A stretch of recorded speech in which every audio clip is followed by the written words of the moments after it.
Assalamualaikum warahmatullahi wabarakatuh. Perkenalkan, nama saya Hadmayanti Aida Ramadianti. Saya dari jurusan S1 Farmasi dari Stikes Logorejo. Di sini, saya akan memberikan sedikit informasi mengenai cerdas penggunaan obat dengan benar. Sebelum kita membahas pokok pembahasan kita yang akan kita bahas ini, kita di sini akan membahas topik utama yang sangat-sangat penting dan sangat bermanfaat untuk kita yang sering kita lalaikan, sering kita ajukan. Oke, di sini saya akan menjelaskan terlebih dahulu. Obat itu sebenarnya fungsinya untuk apa sih? Dalam pengobatannya, obat dapat digunakan untuk pencegahan, penyembuhan, pemulihan, dan peningkatan kesehatan. Namun, obat adalah senyawa kimia yang dapat bekerja sebagai racun, sehingga obat harus digunakan dalam dosis yang tepat dan dengan cara yang benar tentunya. Oke, dalam topik yang kita bahas ini, saya akan memperkenalkan apa sih 5O, apa sih sesungguhnya topik yang kita bahas ini tuh apa. Mungkin sebagian dari teman-teman sudah ada yang mengerti dan paham. Mungkin ada juga yang masih awam mengenai 5O itu apa ya?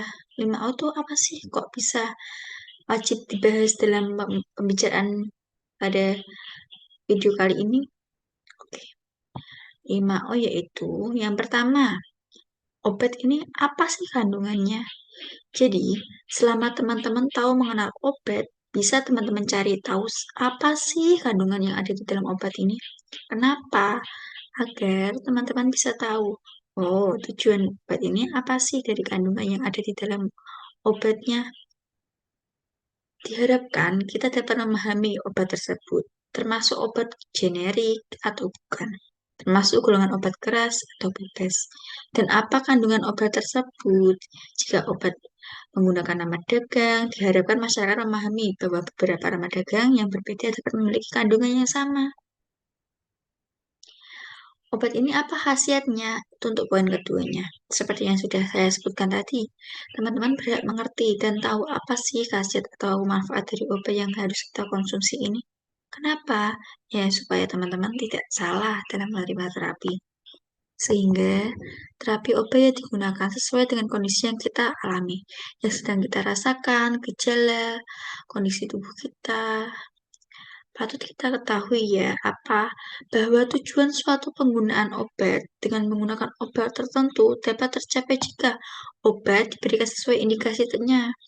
Masyarakat atau pasien diharapkan dapat memahami indikasi atau khasiat dari obat yang kita konsumsi. Kemudian pada poin ketiga, obat ini dosisnya apa? Dosisnya berapa? Sebelumnya, dosis apa sih?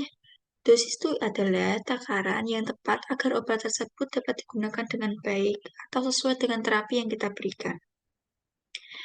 Efek samping yang dihasilkan suatu obat di dalam tubuh juga tergantung pada dosis yang kita gunakan. Obat yang diberikan dengan dosis yang berlebihan dapat melampaui ambang batas keamanan, sedangkan dosis yang kurang dapat menyebabkan efek terapi tidak tercapai atau tidak tepat. Sebaiknya kita mengonsumsi sesuai dosis yang dianjurkan oleh dokter dan mengingat atau mencatat informasi oleh apoteker. Setelah teman-teman tahu nama obat, khasiat, dan dosisnya, selanjutnya teman-teman bisa mengetahui obat ini bagaimana sih cara penggunaannya. Ini adalah poin yang benar-benar sering, yang paling penting di antara poin-poin lainnya, karena kadang kita sebagai orang awam kurang mengerti bagaimana aturan, signal, cara penggunaannya itu kadang suka suka salah dan kurang tepat. Apakah obat ini digunakan sehari-hari, 2 kali sehari, sesudah makan maupun sebelum makan?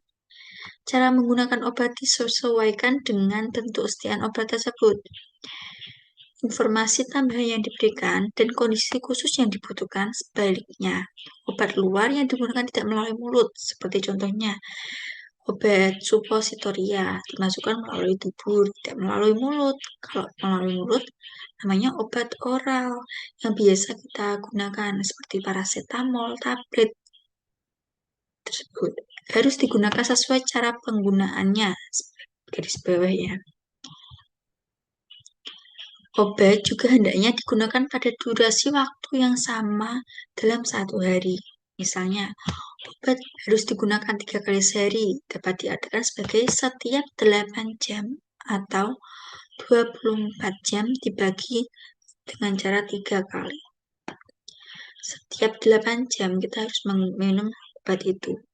Jadi, kalau sehari 3 kali, berarti dalam waktu sehari kita menggunakan obat dengan cara 3 kali selama 8 jam sekali. Kemudian yang terakhir, obat ini apa sih efek sampingnya? Ketika teman-teman mengkonsumsi obat, meminum obat, biasanya obat tersebut memiliki beberapa efek samping. Efek samping merupakan setiap kemungkinan efek tambahan obat yang dapat merugikan. Ada juga efek samping yang lebih mengganggu, bahkan berbahaya, misalnya alergi dan gangguan fungsi hati atau ginjal. Teman-teman hendaknya waspada terhadap efek samping obat.